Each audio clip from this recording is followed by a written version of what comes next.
Today's July 15th, 2023. Current Bitcoin price is $30,317. Welcome to the BitBite podcast, your source for news and information about Bitcoin and the cryptocurrency space. This podcast is meant for educational and entertainment purposes only and is not financial advice.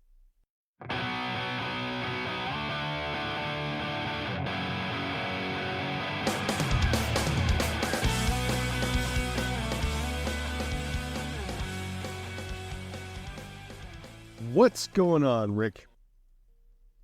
Same old, just a very hot Saturday, I guess, or soon to be. Yeah, and I mentioned this the other day in a letter I had to write for some Kaji old folks, but how mild the spring had been. Yes. And now it's like, we knew the summer was going to come. Like, there was no way we weren't going to get, the triple digit temperatures and all that jazz. So, yeah. It just made us soft and we weren't ready for it. It did. And man, around here, it always is like a light switch.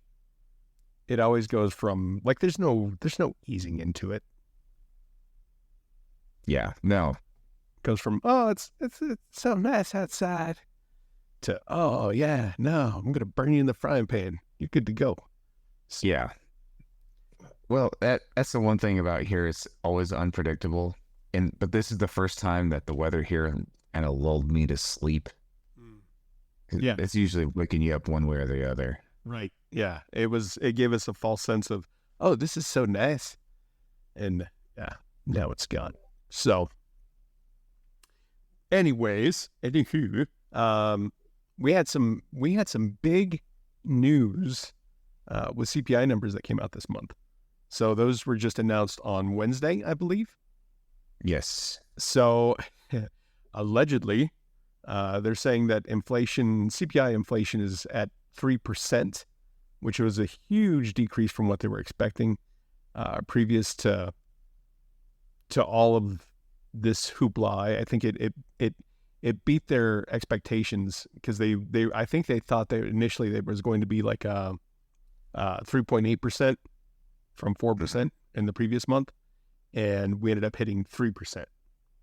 Meanwhile, core inflation dropped to 4.8%. So, the pumps are still expensive, groceries are still expensive, rent is still high. Energy prices are still kind of fluctuating. Let's see, what is oil right now? I had it up earlier. Oil is $75.22 a barrel. So it's kind of come down, but not anything drastic. I mean, and I'm always at the camp that I don't want oil to be too terribly cheap. I understand the impact of jobs when oil gets too low. So I like to see it at a decent number. So yeah, what do you $5 is profitable for most places. Yeah, and that's kind of a good place to be. But I mean, like, even here, we're still paying what, $3.80, I think, for the lowest grade of unleaded. Yeah. So that's not exactly cheap. No, it's not. I mean, it still beats. I think it was in 2008 when we were paying almost $5 for the lowest grade of gas at that time. No, we actually crossed that threshold. After the Ukraine invasion. Yeah. I think it was in the low fours. It was like 440 in 2008. Okay. And we actually hit 5. Yeah, during that time, during the invasion itself. Yes. So, I mean, under the Biden presidency, basically the price of gas has doubled. Pretty close. Once it hits $4, it's doubled. Yep. Yeah. But go ahead. I don't know. It's just one of those things. It's, gas is going down, or gas is not terrible. You look at the rest of the stuff, though. I mean, when they're saying inflation is getting to 3%, that's the rate at which it's going up. So it's going up still, just at a quote unquote slower rate. Right. You know what I mean? And and you kind of said allegedly on the numbers because I tend to be very skeptical on the numbers. But let's just for a second play not devil's advocate. We'll advocate. I guess we will be advocating for the government. So it is devil's advocate, but we'll assume that the numbers are not malarkey, that they're actually real. And I mean, what does that signal? I mean, inflation is going down a lot. Is it potential that the economies, people are spending a lot less money than they should, or because they can't? I don't know. It's just something to think about. If inflation is actually dropping this level, there is a slowdown happening. Well, and that's the big thing, that it goes back to is there was a lot, during the pandemic or the beginning of the pandemic and all that stuff, there was so much liquidity injected to the market. People that were actually doing okay at that time were given some pretty nice little extra incomes, right? And I think at this point, we've seen that money be completely depleted from the general area. I mean, and people that needed the money at the time, like that money didn't go far. But people that, were still working, were still earning a wage, and were able to kind of stock some of that money away or make other investments and those types of things, like we're starting to see some of that really get depleted from the economy at this point. So I can't imagine, we've talked about recession and stuff like that before. Like the economy is really going to slow down here pretty soon, more likely, based off of that, because there's not that extra liquidity in the market just floating around. That sloshing money is it's getting depleted from the bucket. Well, the only thing I can say about that too is on the flip side of that, the sloshing of the money. One way inflation is created is by huge budget deficits. Yeah. And I mean, the budget deficits have been pretty bad for basically 20 years. Mm-hmm. And I don't know, I mean,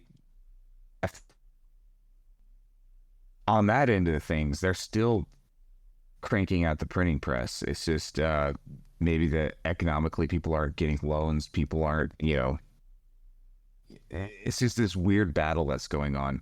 And that's the other thing with the Federal Reserve is basically they have a better control over the circulation of money through lending, through the interest rates. But until we actually get things lined out with Congress, there's still going to be inflation pushed on that side. Yeah. Yeah, no, without a doubt, right? Like we haven't seen a slowdown in government spending. Like this whole thing, when you can look at the Ukraine situation alone and just the amount of money they pumped into that, right? Like that's huge dollar printing, whether Americans realize that or not.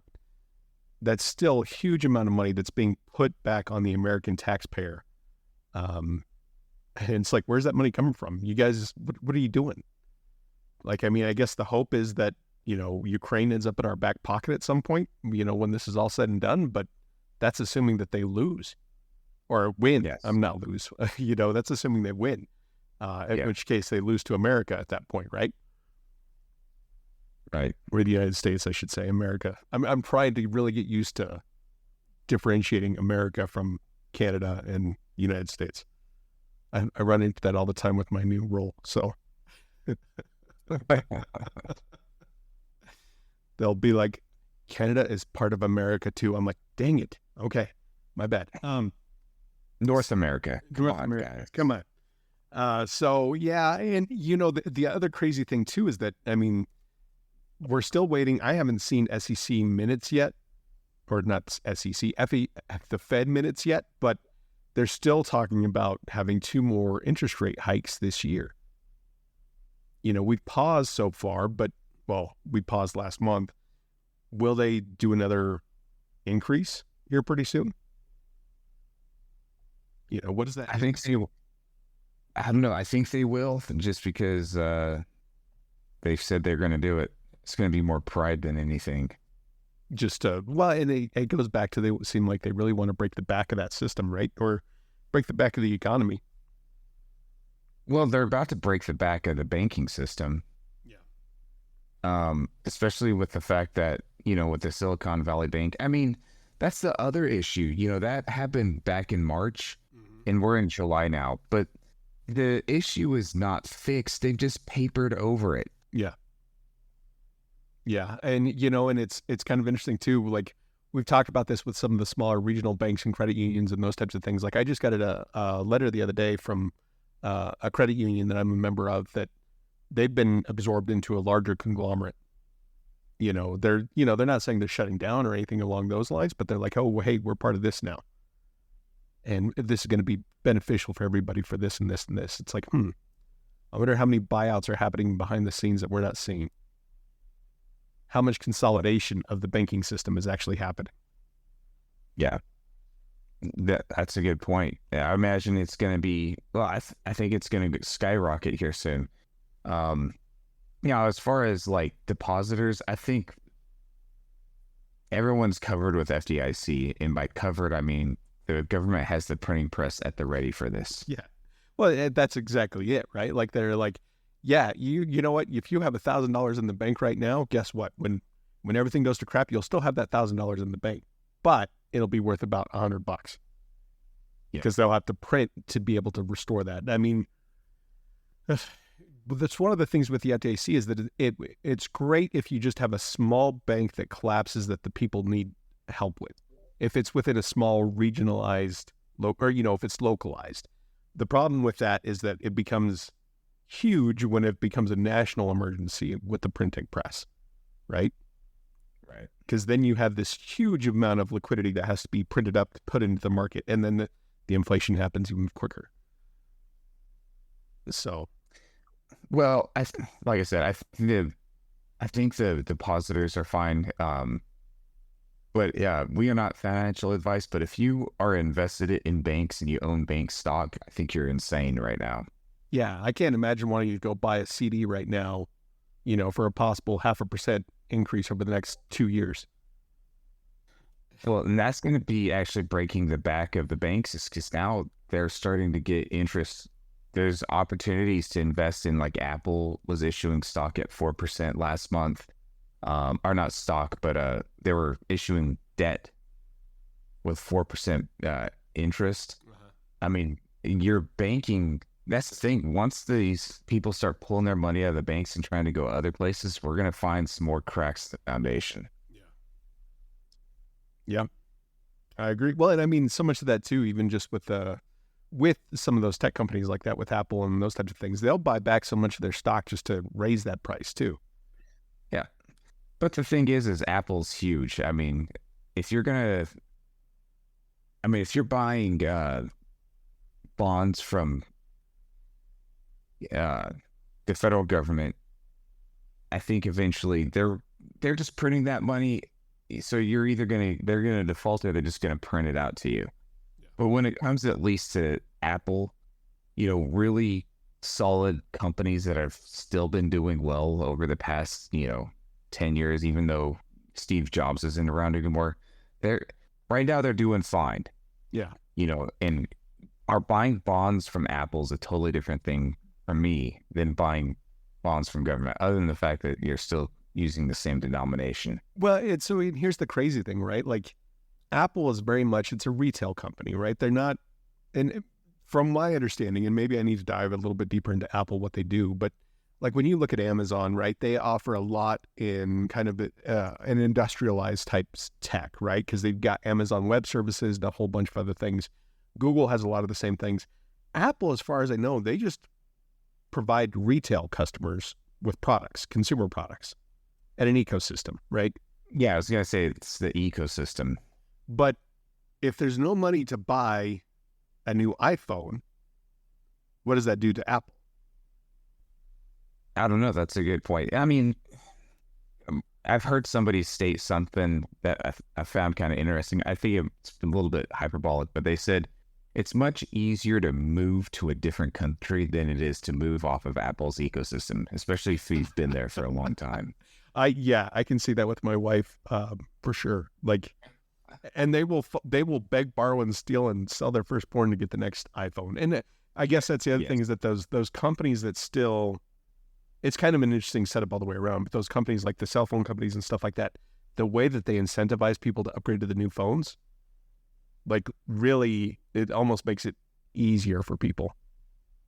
to continue to get the new products, plus whatever adoption comes in tow with behind that. So, yeah, I don't know. We're still waiting for that to see what's going to happen with that. I still don't think we're going to see inflation or interest rates drop this year. I was hoping we may hold out for the rest of this year, but if the Fed's saying that they're going to continue to raise twice more at least this year, then that's what the case is going to be. But something also interesting was that Christine Lagarde, which is head of the Eurozone, central banks, she says that she believes inflation is going to remain 2% higher for the next 2 years, or higher than 2% for the next 2 years, which is kind of interesting because, I mean, if the U.S. Fed is already at 3 and we're trying to get down to 2, right? They're not seeing the same thing in Europe. Yeah, that is interesting. Well, we have mentioned on the podcast before that eventually they're going to probably give up on the 2% interest rates or inflation rates. Yeah, or at least they're going to cook the numbers to make it feel like, oh yeah, we're back at, we're at 2.25. That's close enough. But in reality, it's probably going to be more like 4, something along those lines. My opinion, anyways. We kind of went off on inflation there for a while. That's all right. Inflation is it's a big deal. It is a big deal. It's the hidden thief that nobody seems to understand.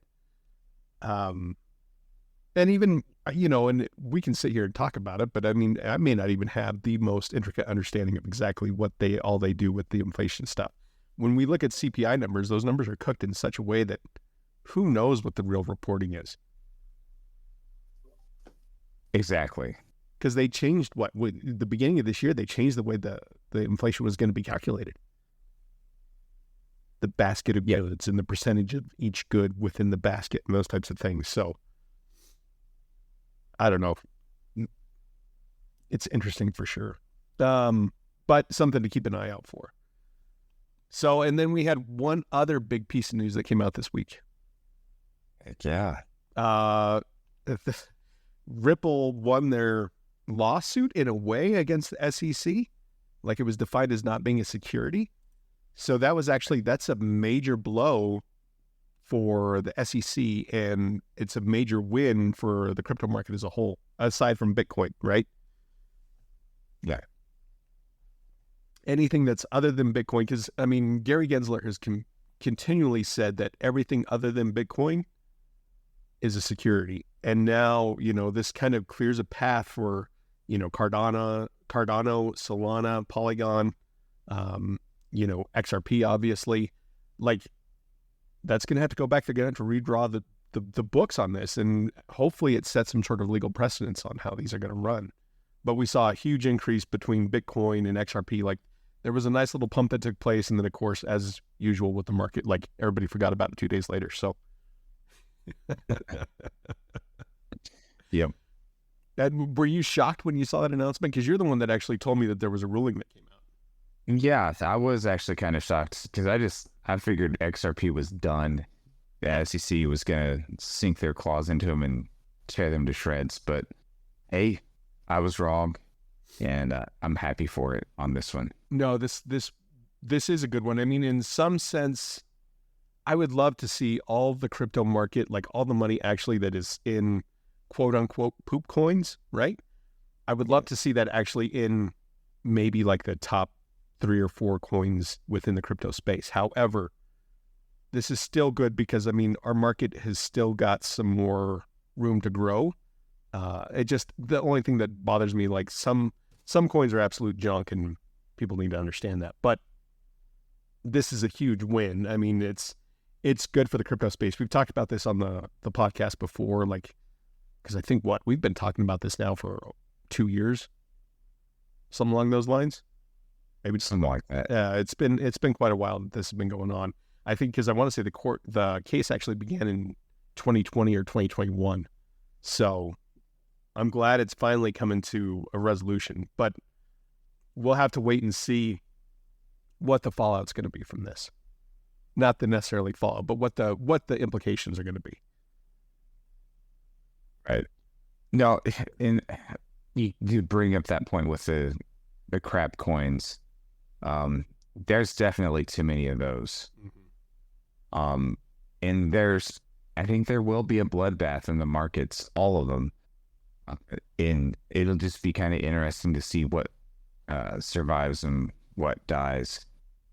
Yeah, because go ahead. I was just going to say, I think Ethereum is definitely, they're doing well. Cardano. What other one did you mention?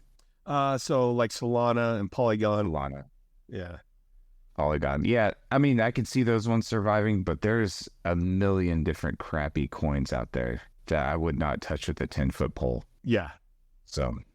Yeah, I mean, when you look at something like there was that whole craze with Pepe, the Pepe coin. I don't know if you heard about that at all or not. Yes, I've heard of that one.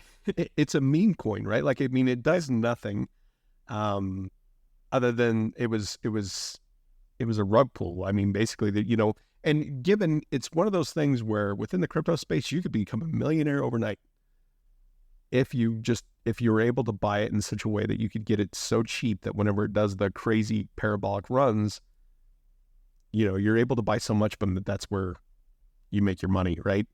We unload. Yeah, but I mean, basically, for you to make that money, you're going to end up rug pulling on somebody else. Yeah, no, somebody else is going to lose their butt on that transaction. Exactly. Yeah, I mean, that's the only way that you become a winner. I mean, and that's one thing we talked about with like Bitcoin is the difference is that the more people accumulate it and hold on to it, everybody wins together. So, except for the people that don't have it. Well, the people who poo-poo it, right? Yeah. Yeah, absolutely. So, I don't know. We'll have to see. We'll have to see how this comes out. And I think of all the money in the crypto space, because there's close to $1 trillion, if not more, for the market cap altogether. And if all that was in Bitcoin alone, or even just a handful of coins. Because when I first got into the crypto space, there was only a handful of coins. There was, like, Ethereum wasn't even a thing at the time. It was, Litecoin. There was one called Darkcoin. There was maybe 10 or 15 different cryptos out there. I mean, there was probably more than that at the time, but not really that many. And now it's flooded. There's so many coins. So, yeah. I don't know. Interesting for sure. I mean, even Bitcoin's forked 3 times since then, or, you got 3 different spin-offs that have come out of that. But yeah, I'm kind of curious how this is. I'm excited and I'm curious to see how this court decision is going to affect the market as time goes on. Because like I said here, market's already forgotten about it.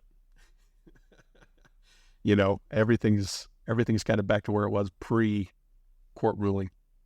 So now we have to wait and see about, inflation or interest rate hike, and now we're waiting on the SEC's decision on the ETFs for BlackRock.